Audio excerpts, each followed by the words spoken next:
Who knows? Okay, Daniel, So, and then Fusan, who maybe you have seen the movie of Jan Alasi about artists, people combining art and social. Is one of those. And last but not least, Su Myat. Yes. So they are going to play upstairs more when we open the exhibition, but we start here to listen to one song. Yeah. Okay, please.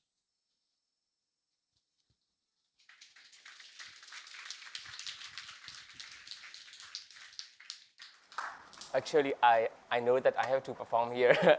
I thought I have to be there, so I didn't prepare. But it's okay. So I'm gonna play one song with my sister.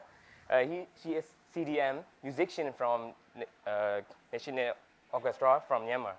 So now she is assisting me with this instrument. Actually, she plays harps, oboe, and violin. But now she was handy because of the I cannot prepare a lot of instrument here. So the song that I'm gonna play is national. So I want to honor our young people and our people who are still struggling, fighting, sacrificing in the jungle. I would like to honor them. So I'm gonna play that song, national. Thank you.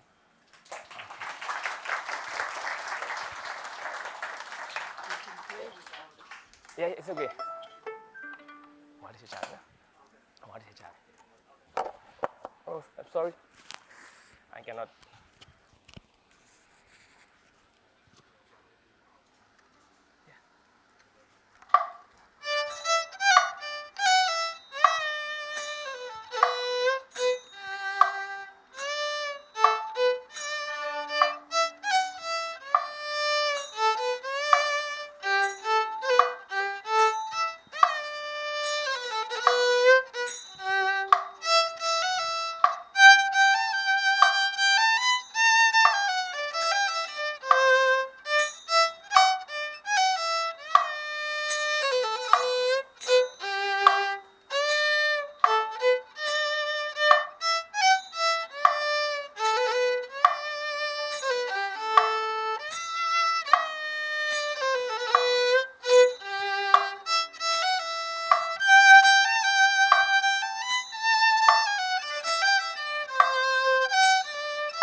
Okay.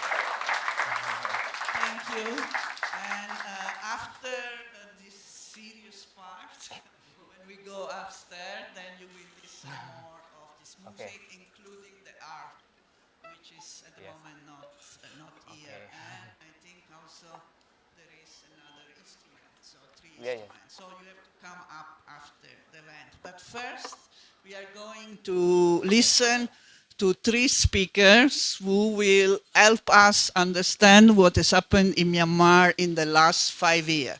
The exhibition is dedicated to the 5 year of the coup, not to the military, of course, but those who have been fighting the military and have not stopped. So it is about the resilience of the people of Myanmar. We will start with Mon Mon Myat, who is an independent journalist, but also teach at Payata University in northern Thailand about peace. So she will have a lot to say about prospect of peace in Myanmar. Then we go to Debbie. So I am introducing them now so that later on we can just flow from one to the other.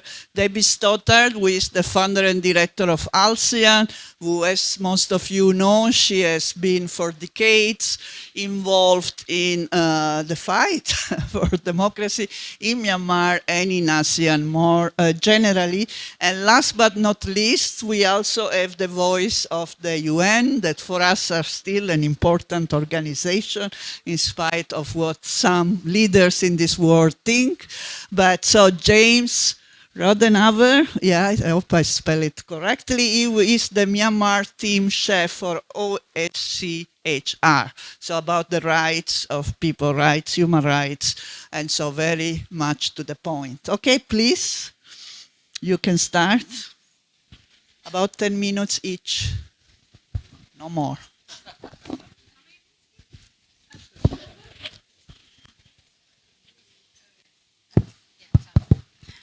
Ladies and gentlemen, good evening. First of all, I would like to express my heartfelt thanks to SEA Junction director, Leah, and her team, and also all the fellows who make this event happen. Thank you so much. And not like Leah, because I'm not going to take much time for introduction, because I rather want to, because everybody know a lot about Myanmar. Because you can see from the exhibition, the photo express all these details.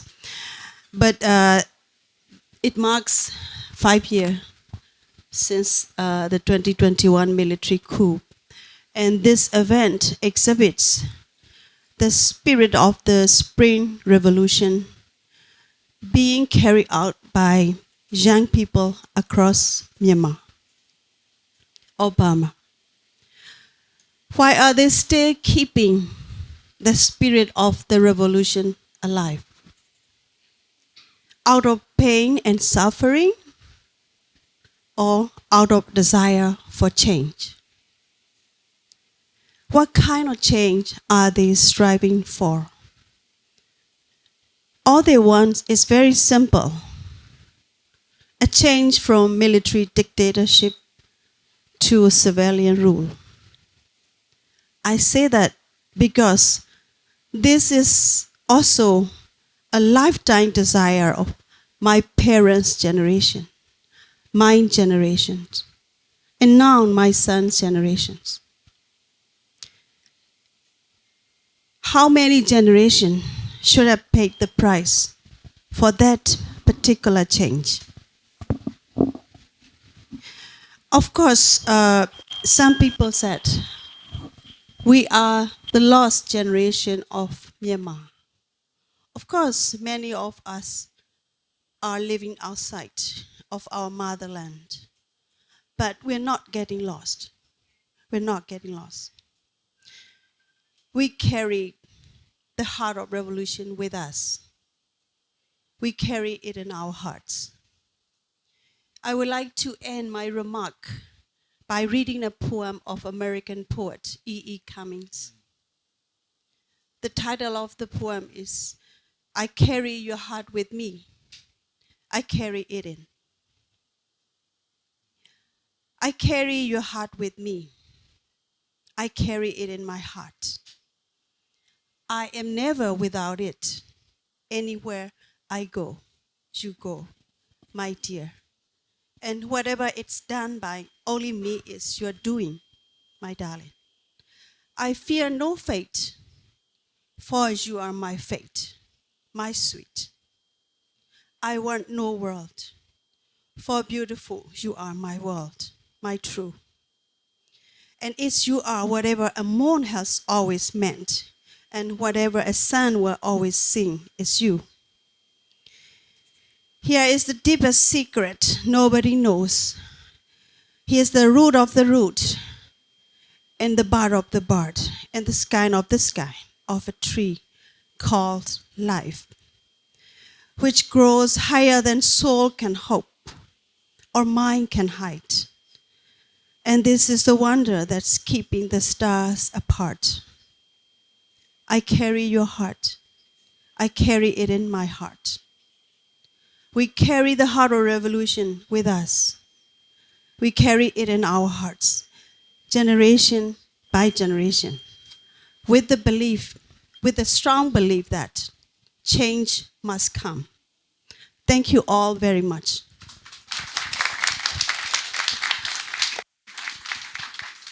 Debbie?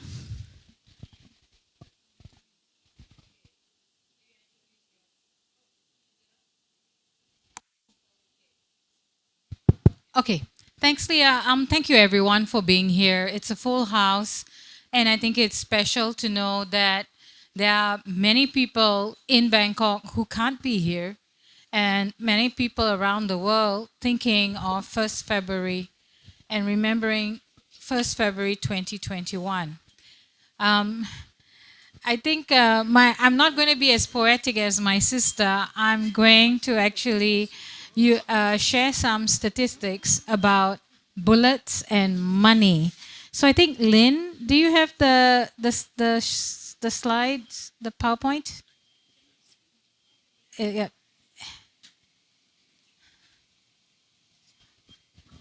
Has it been set up? Okay. I should pull out my... Wait, it's coming. It's coming. Okay, in the meantime...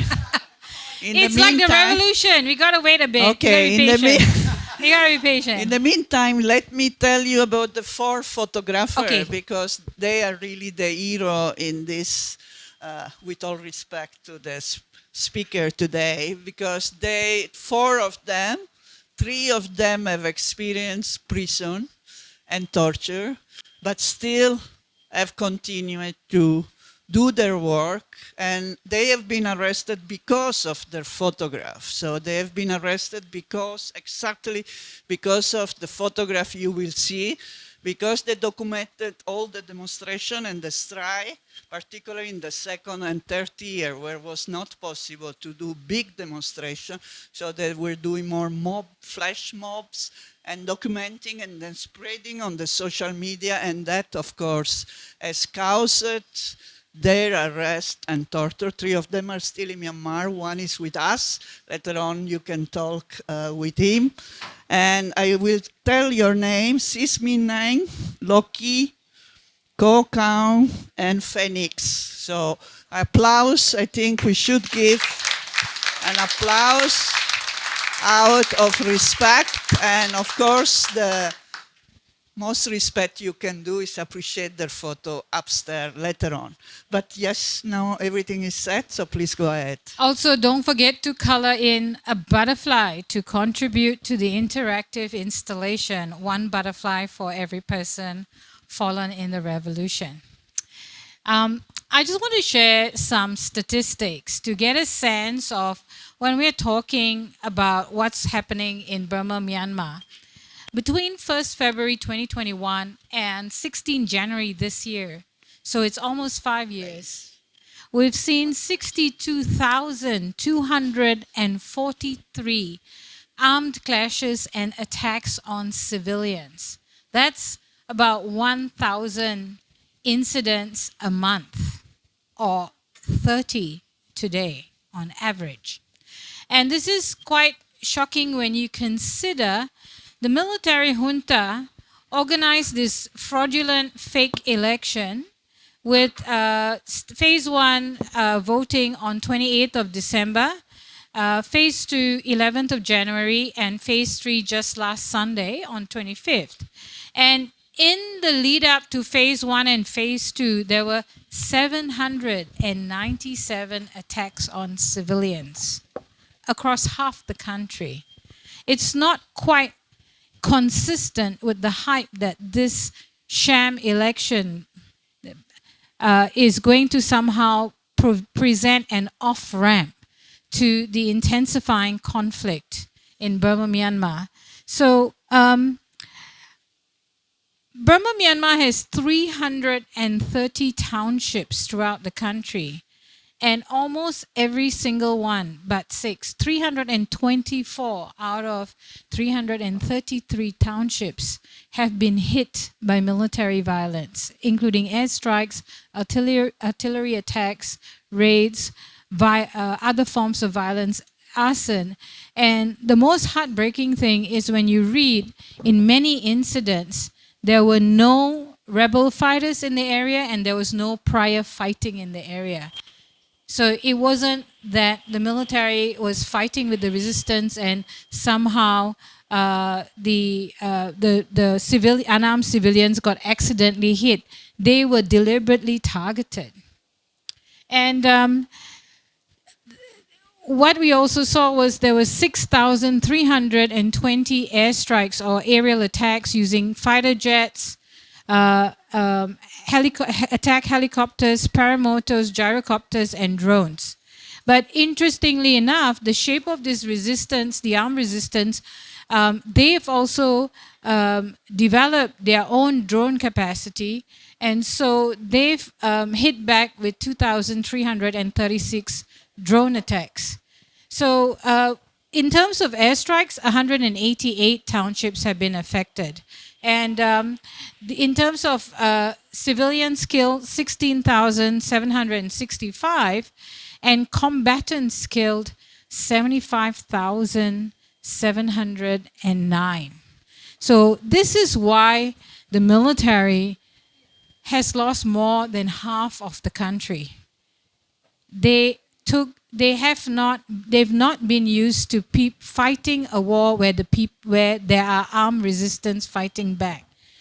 And that's also why the military has been forcibly recruiting young people in the past 2 years.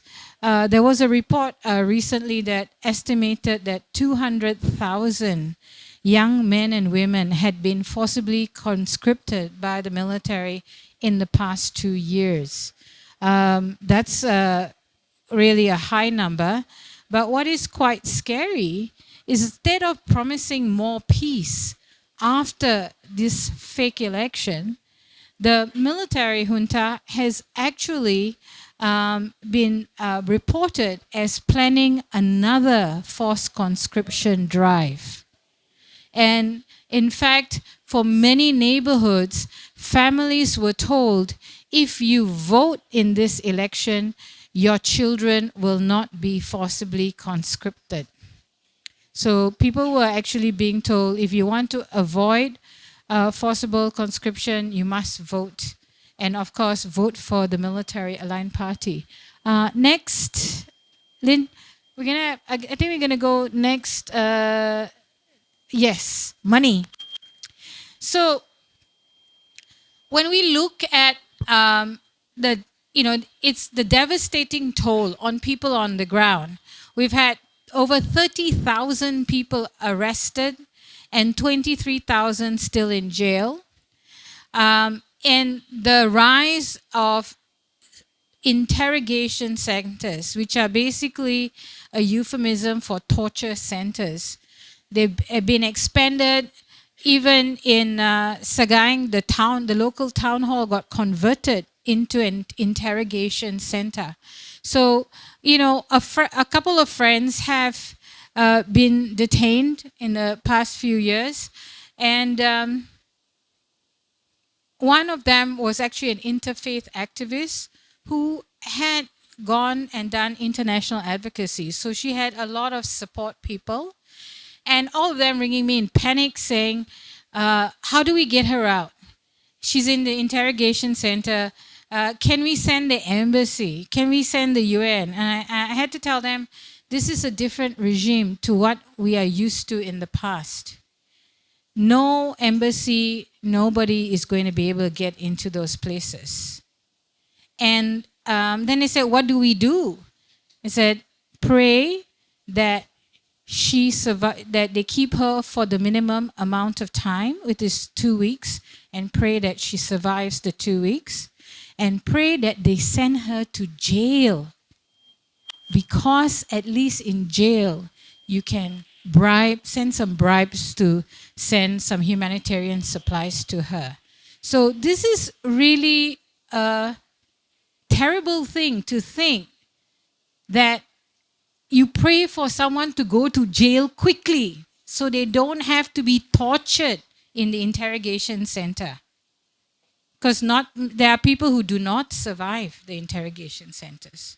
So when we talk about 30,000 people, 30,000 political prisoners, 23,000 still in jail, I want to remind you, because I'm an oldie with white hair, I've been doing this for some time.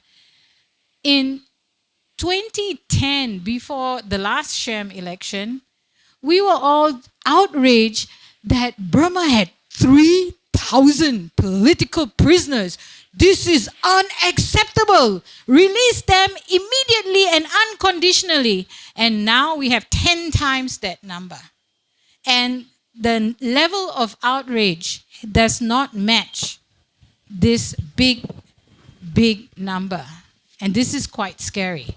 So why? Are they trying to make money out of the coup? Well, let's look at this.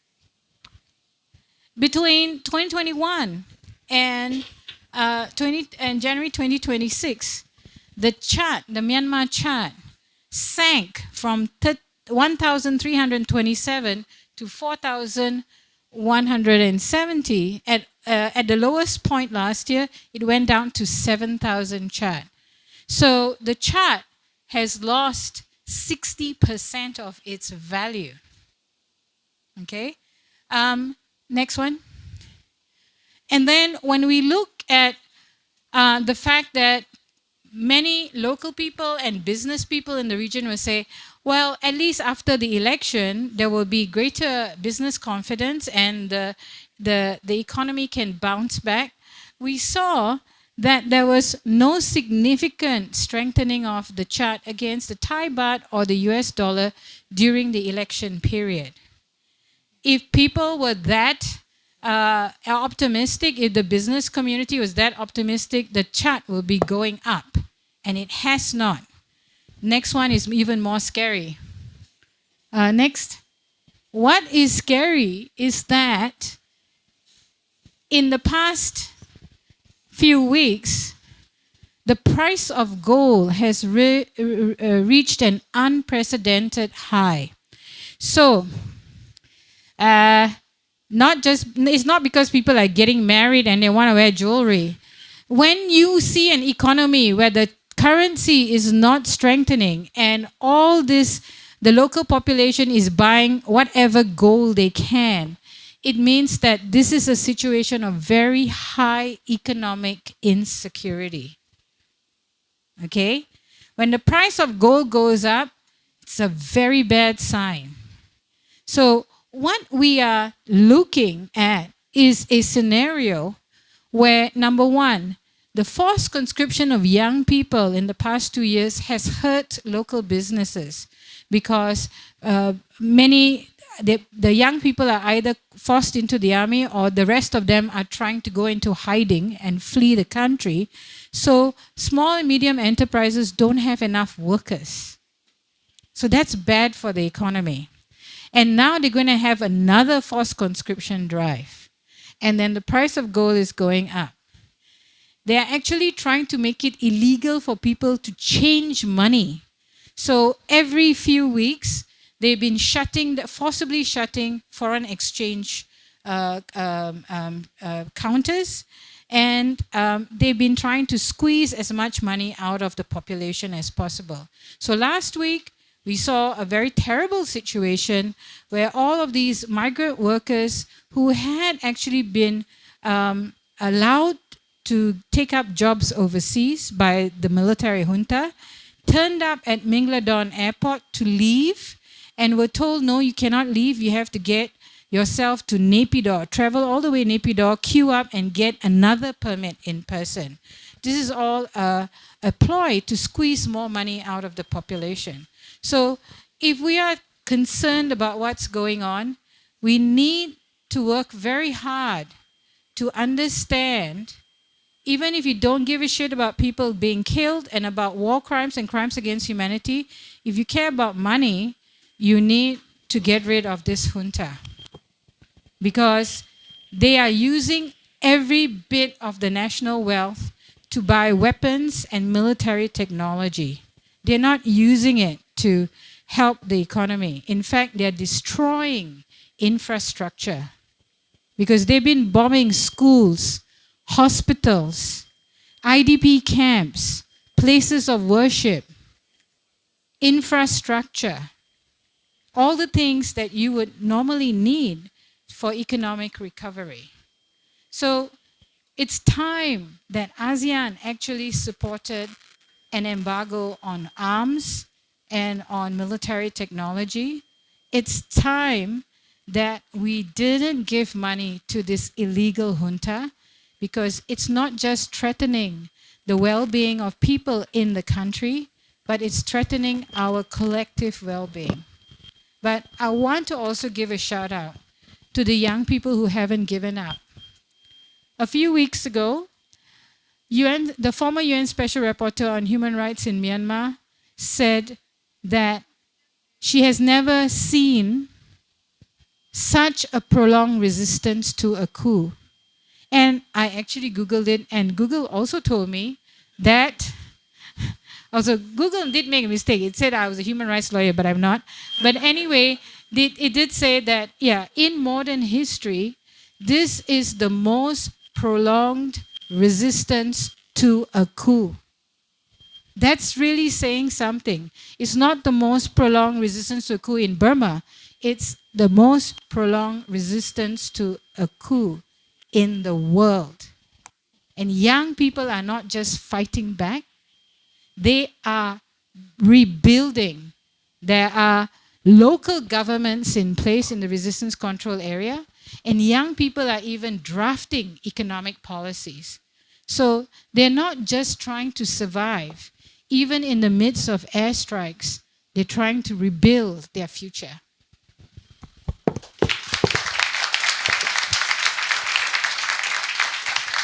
Okay, please.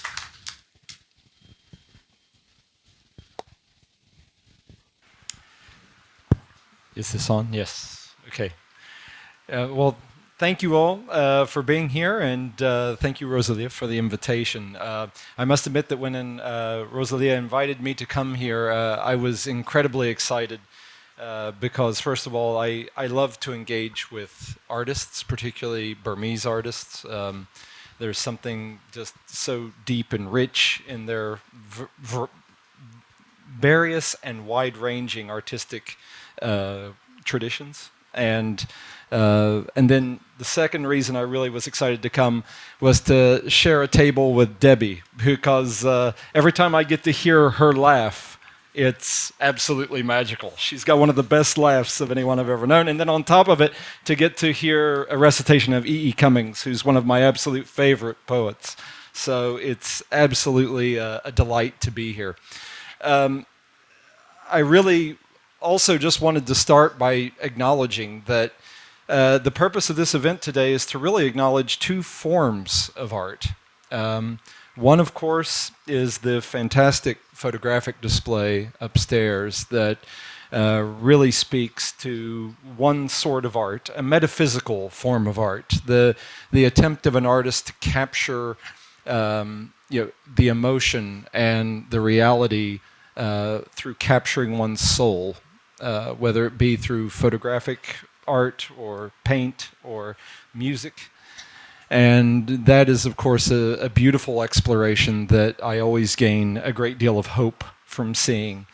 But it's what the photography captures that is the second form of art, which is the ability of ordinary, what I would call everyday people, to go about their lives and to live their lives richly and with purpose. And in this case, the ability to resist and display that unique resilience that the Burmese people show, that the Myanmar people show in resisting brutality, cruelty, and incompetence on a scale that is rarely seen in this world. So to me, this event today has to mark those two really wonderful forms of artistic expression. It's quite a thing that 5 years on, as Debbie was saying very rightly, to have such a sustained resistance and to have such a display of endurance to the resistance, such a resilience and the capacity to survive and to still go about one's lives well led, is something that is right now, I think, quite remarkable in the world that we live in. Particularly at a time whenever the international norms-based frameworks are not just under siege, they are on fire. And those guarantees, the things that give real legalistic meaning and purpose to the notion of human rights and what each person can expect from their government, from their military, they are not receiving in Myanmar. It's quite a thing to reflect that this military has created an environment in which you have a regression in every single human right. And there is no other situation like that in the world. You can have armed conflict, you can have rebellion, you can have oppression, but very rarely does it touch upon every right that a person can come to expect and that their government will guarantee and protect, let alone be the active violators of every single right. And so the situation in Myanmar is extremely serious.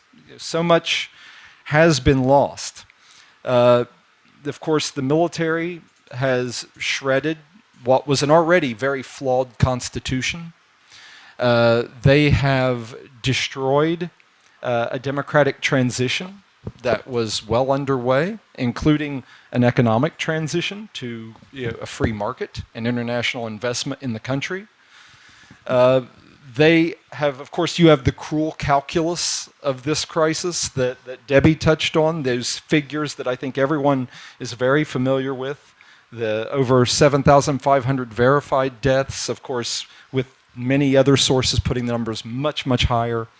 Over 30,000 people arbitrarily arrested and detained, countless unknown numbers of people subjected to torture. Over 22 million individuals in desperate need of humanitarian assistance. Over 15 million that are living in food insecurity. I mean, those numbers are staggering. And yet, right now, you have the military trying to sell to the world an election process in which they have required and have pressured and coerced and cajoled the voters in the areas at least that they control to risk life and limb to go out to cast a ballot in an election where the results were predetermined before they were even announced. It's an astonishing situation to see. Of course, that's not all the military has done, and Debbie touched on this as well. They have destroyed the economy of the country. They have taken a transition in which people were getting richer and richer steadily, slowly, and now the country is infinitely poorer. Not the generals, but the people themselves. You have a gangster economy that has arisen. And it's not just the gangsters in the way that the military have controlled businesses for decades to enrich themselves. Of course, you have this explosion of scam centers, trafficking in people, trafficking in narcotics, trafficking in weapons. If it can be trafficked, they traffic it. And the organized criminal networks that now run several large areas of the country are not being held to account, and the extent to which they can be brought under control in future is another factor that should really warn international investors or governments that think that it might be a good idea to legitimize these elections. So it's something to keep in mind. And yet, despite all of this, the people have endured. And communities have found ways to endure based on cooperation with one another. They have found solutions internally, not always good solutions. Of course, you have the horrific experience of people cutting back on their daily rations, sharing food with internally displaced people, or sharing medicines, trying any way to fill gaps. And the gaps are massive. The sheer numbers of just the people in need of humanitarian assistance shows that. But then you have the enormous capacity of civil society that has stepped into the breach because government is not functional in many parts of the country. So civil society has taken up that role. And humanitarians have filled the gaps in the areas that they can access, sometimes at great risks to themselves and at great risk to the supplies that they have to distribute in as many areas as they possibly can. There has been a lot of death and a lot of destruction, of course, things that it's simply not possible for local communities to address. But yet they have still not shown that they're willing to give up or give in. They have still not lost their capacity to show kindness to their fellow citizens and to those in need. And it's that again, it's a thing of beauty. It's a thing of art. And yet, despite the seriousness and the massiveness of this crisis, international attention has long since departed, and funding has dwindled to a trickle. And it could very well be because the world itself is on fire. There are so many crises across the globe.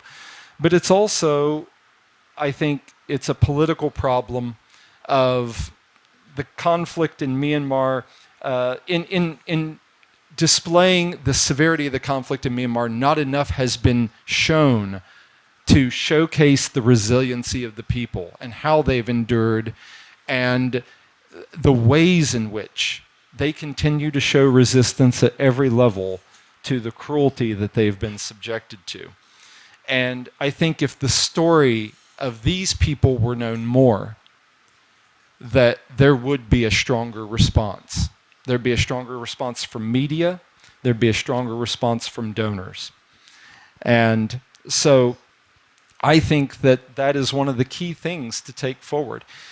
Art exhibits like this, photographic proof and that demonstrates the resiliency of the people, it has to be made more widely available. Exhibitions like this need to be supported to go much further afield than just Bangkok or just this region.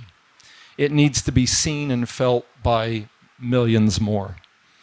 There have to be, of course, there have to be ways to continue to support documentation efforts.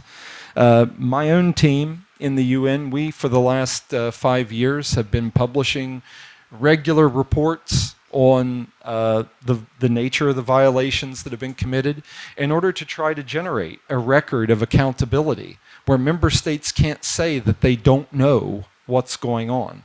And hopefully that will lead to the other form of accountability down the road, actual criminal trials against perpetrators. But that kind of accountability, it does rely on money and support. And so the case has to continually be made that there is value in documentation like the type that we do and the type that several civil society groups do on a local level inside the country, it is critical to the future of the country that these efforts continue to be funded and continue to go on. What else can be done to address this crisis? The people at the local level that continue, that are the heart and soul of the resiliency of these communities, the civil society networks, the humanitarians, the people that continue to deliver services in the absence of government. Those people, it is imperative that their efforts continue to be funded and that more is done politically to ensure they get the access they need to the communities that need their help. To do all of this, what is most imperative is this, is that politically, the Myanmar military not be legitimized. The elections that just occurred were a farce, and everyone knows it and everyone says it. And yet it's going to mean nothing if in the end states recognize the validity of that farcical enterprise that just took place in the last month.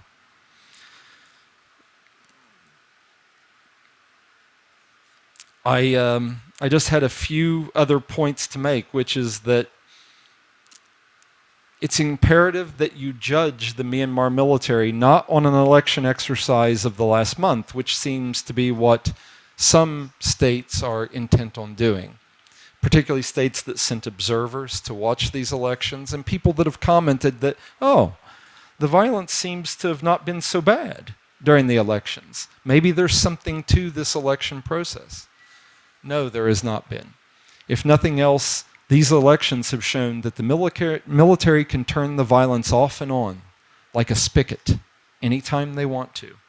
So judge them on their record of the last 5 years, not on seeming restraint they've exercised over the last 30 days. And the last thing I would just say is that most critically, that in order for the resiliency of the people to continue, protection of civilians has got to be a bigger issue for everyone to talk about and everyone to support.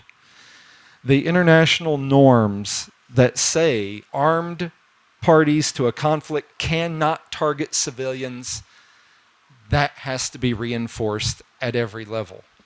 How you reinforce that, of course, is you have to make member states, you have to make governments accountable for what is happening in Myanmar and in other crises around the world. You have to continue to support that basic norm. It should not be that the military seeks out civilians to attack because they can't fight back. That perversity has to continually, repeatedly be called out. It cannot become an acceptable way of a government to behave or of a military to behave. And of course, all the efforts that these local community groups are taking to protect civilians in their communities, the building of bunkers, the provision of services to victims of violence, the extension of basic forms of first aid and health care by medical professionals or even individuals that have just simply become medical actors. That has to continue to be supported financially. So if there are any representatives of states here and of donors, support those kind of efforts. Give them more attention. Make sure that the money that your government gives continues to flow to these sorts of efforts. Because without them, the resiliency will not endure. And it is already tragic that the money has stopped going to these efforts or has dwindled to these efforts. So it's about time that people wake up, that they realize that these local communities are deserving of their support, and that the basic resiliency, that artistic resiliency that these people have shown, be recognized and applauded, because it's a credit not just to Myanmar, but to all of humanity. Thank you.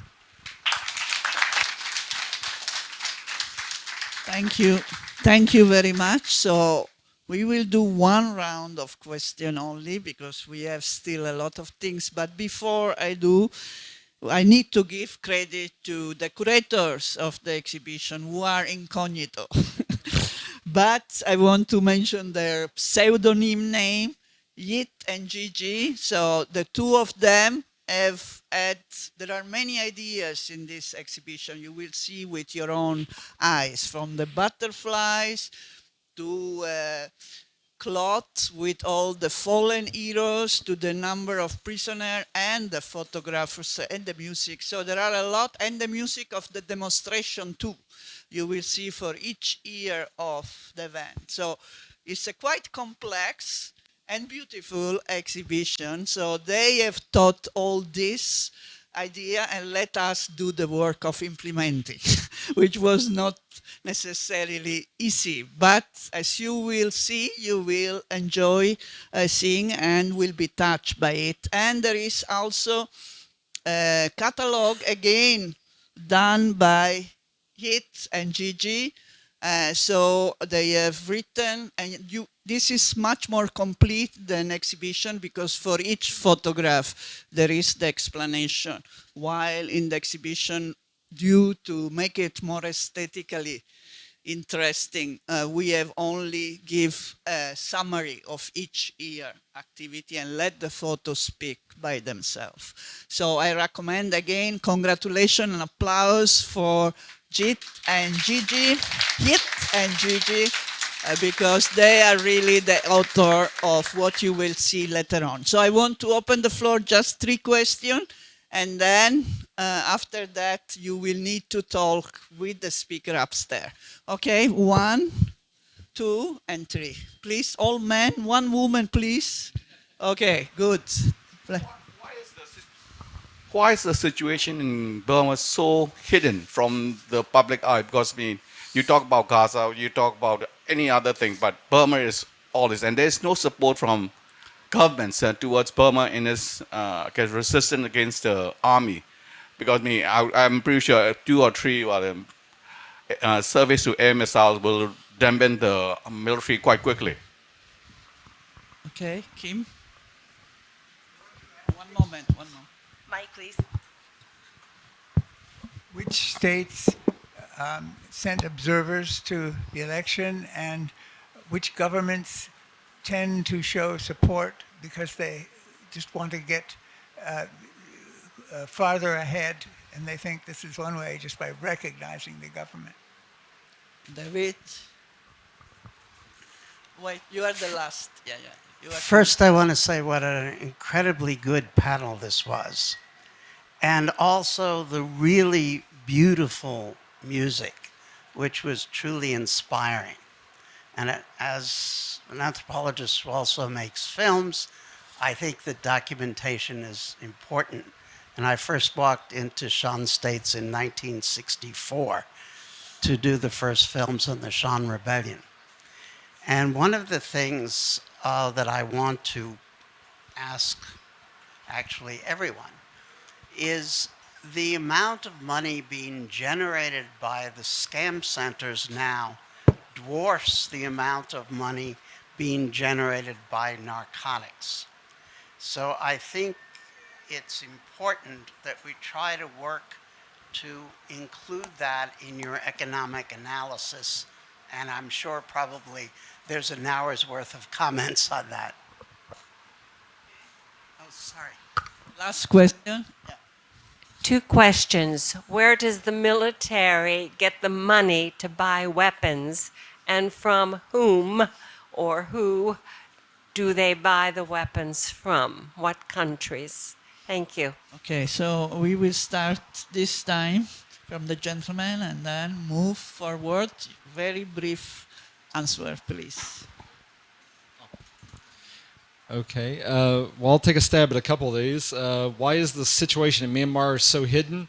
I would say that one of the only things the Myanmar military has shown that it is very good at, other than killing people, has been cutting off communications and internet and forms of communication that make it easy to report from the ground.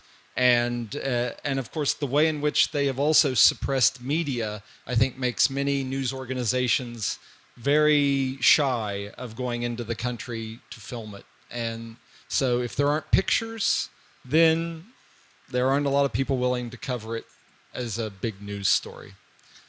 The second thing, that in terms of the countries that send observers, you had observers from Nicaragua, India, Belarus, Russia, Thailand, and Cambodia. I think those were the countries that sent, I think. They probably shouldn't touch on a couple of those. And then last, where does the military get its money? It gets its money from, I think, many different sources, particularly the shameless exploitation of the natural resources of Myanmar. And then it gets weapons from some of those same countries that send election observers. And that's probably all I should say. But Thank you. And for the question related to why Burma couldn't make any headlines for the international news, just a shortcut question. Burma is no interest for other countries rather than China.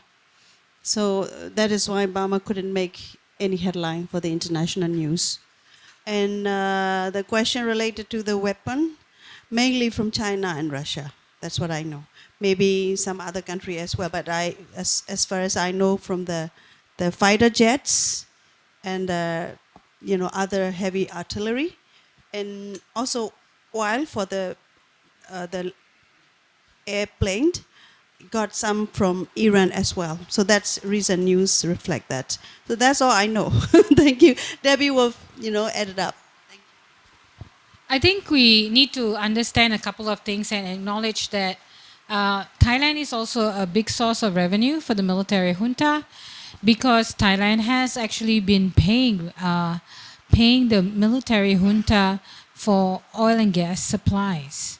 Although, it would be akin to paying for stolen goods, because this junta is, I need to be very clear. This junta lacks de jure or legal standing. They even broke their own military drafted constitution when they tried to launch the coup. And it lacks de facto legitimacy because it doesn't control the country. It has more than half the country is run by the resistance. So on both counts, it lacks legitimacy. And that's why it had to have the sham election, to try and get some fig leaf of legitimacy for themselves. So I think we do need to understand that corporations that actually pay the regime have been doing so illegally. And that is a very big danger. It's actually against Thai national interests to be paying royalties to the military junta. They should be putting it into an escrow account to be held in trust until it's very clear who actually owns those resources. So I think when we look at that, and we need to understand that anybody who does business with the junta is giving it the means to kill more people. China and Russia, I always talk about Russia as the phantom menace because everyone is looking at China, but actually Russia is giving so much support to this military junta, and they can happily do so because Burma is not in their front yard or backyard. If anything, if all hell breaks loose in Burma, Russia won't feel it. But what is just as scary is the fact that the Burmese military junta is actually making bombs for Russia to use in Ukraine. So if we look at the manufacturing base of Burma, most of these factories that make medicines, food stuff, they have been reducing their capacity.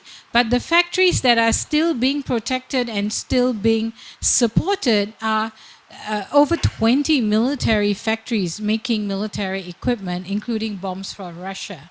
So I think we do need to be very aware of that. And we do need to highlight that the military junta poses a significant threat to global security. When we talk about scam centers, good point, David.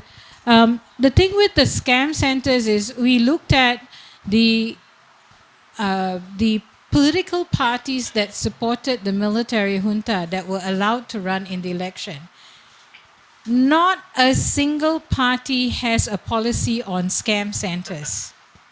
So that's saying something, that they actually do not want to say anything about the scam centers because some of them are actually making profit out of those scam centers.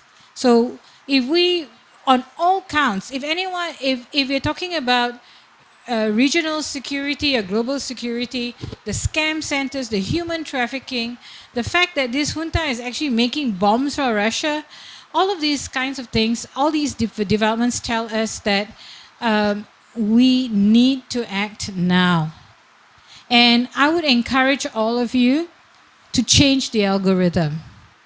Any of you on social media, if you see anything about Burma, if you see anything posted by Democratic Voice of Burma, which has been incredibly reliable, that's where we get all our information about the gold prices and the exchange rate, keep reposting, keep talking about it, keep forcing the algorithm to acknowledge Burma. And that's one way to make the change.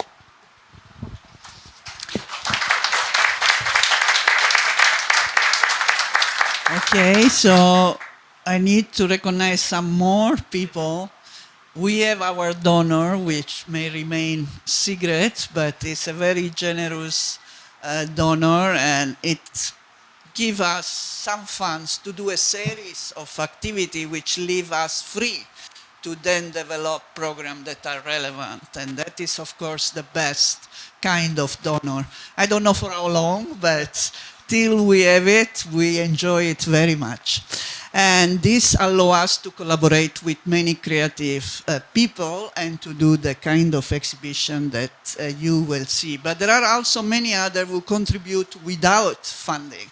And I think funding is not everything. We also collaborate with Mizima and Irrawaddy. They allow us to cross-post. So now this event is being broadcast on their Facebook pages, so that allows us a much wider reach than what we could get on our own. And we have volunteers and we have many others that contribute. And of course, we expect you to contribute by giving a donation on your way out or buying some of the catalog, postcard, etc., etc. All this help us. So small but beautiful, as we used to say in my younger year. But so I want to give please an applause to our speakers.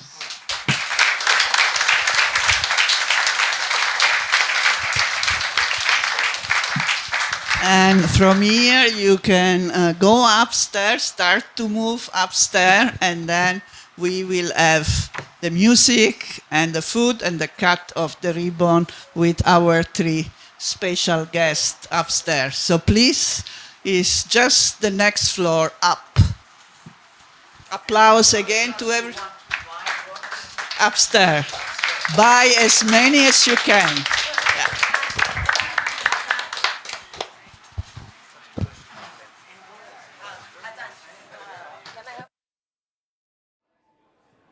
Hello, ladies and gentlemen.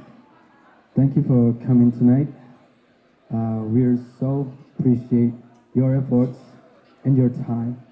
So, tonight, we are not here to perform. We're here to present. Tonight, we're not here to speak, but to be a voice. We're not here to show the pity, but to demand justice. And we do not stand for the cameras and attention, but for the children in the shadow. So we carry the weight of 1,000,000 silent dreams until every children is safe. We will be the echo that never fades. Thank you.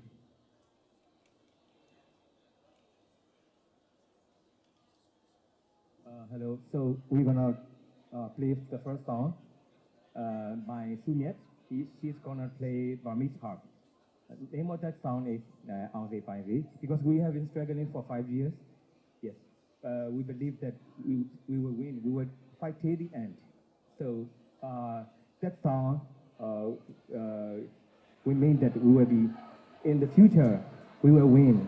So, thank you very much. Yes.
For the song, we three will perform together.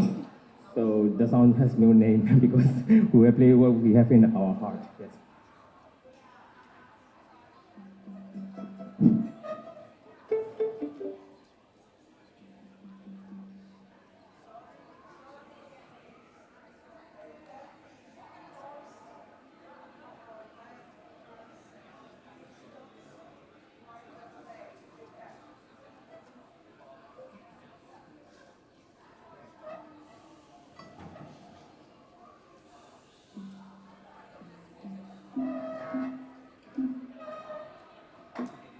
Thank you.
So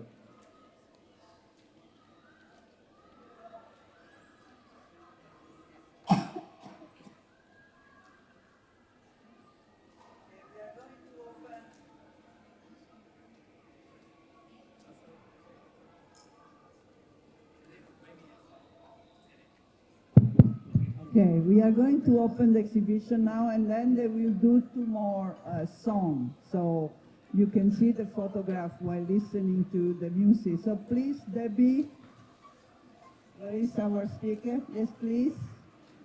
And Mio Mio Mom, please. You want to be one of Mio Mio? Okay, and where is the photographer?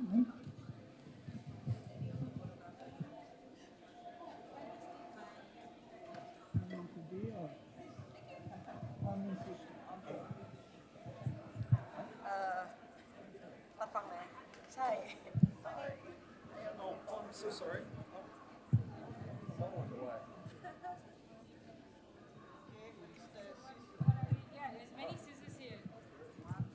Oh, good. I'm armed.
Hello, this time I'm gonna play Myanmar traditional style music.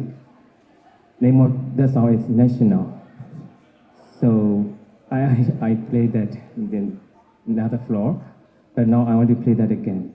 Why I play that song is that it has been 5 years that they are our young people, they are still fighting, struggling, sacrificing their life in the jungles.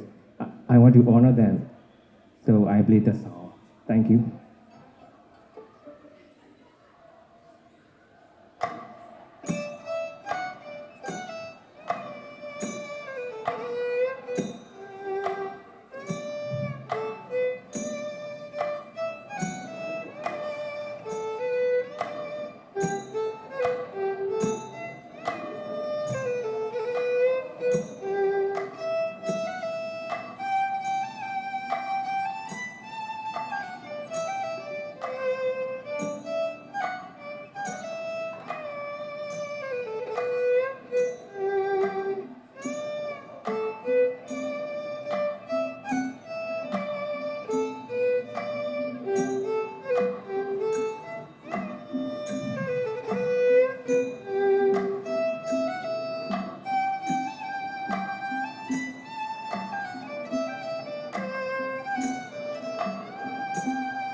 Okay, the last song.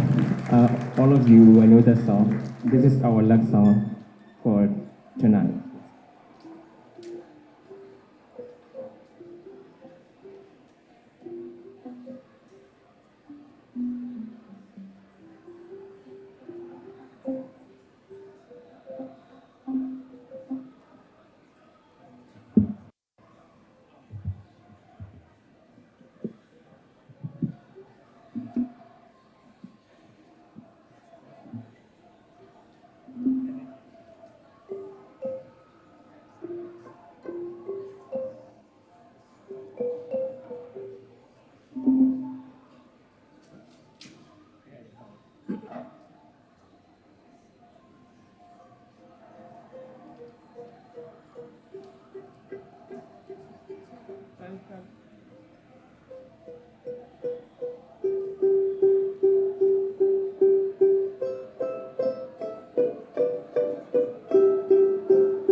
Thank you very much.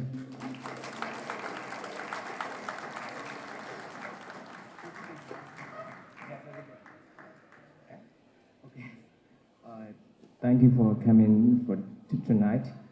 So next, first figure first, the Coup Years is 5 years. So believe that we are still fighting. Yes, we Myanmar people are still fighting. We will win one day. Yes, thank you.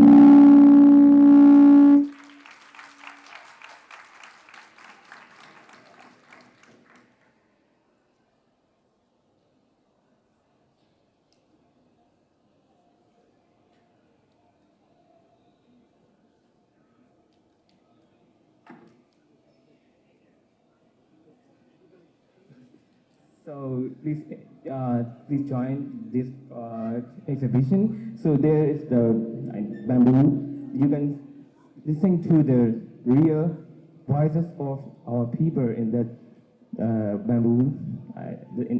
You can listen there. Okay, please to join our exhibition. Thank you very much. Yes.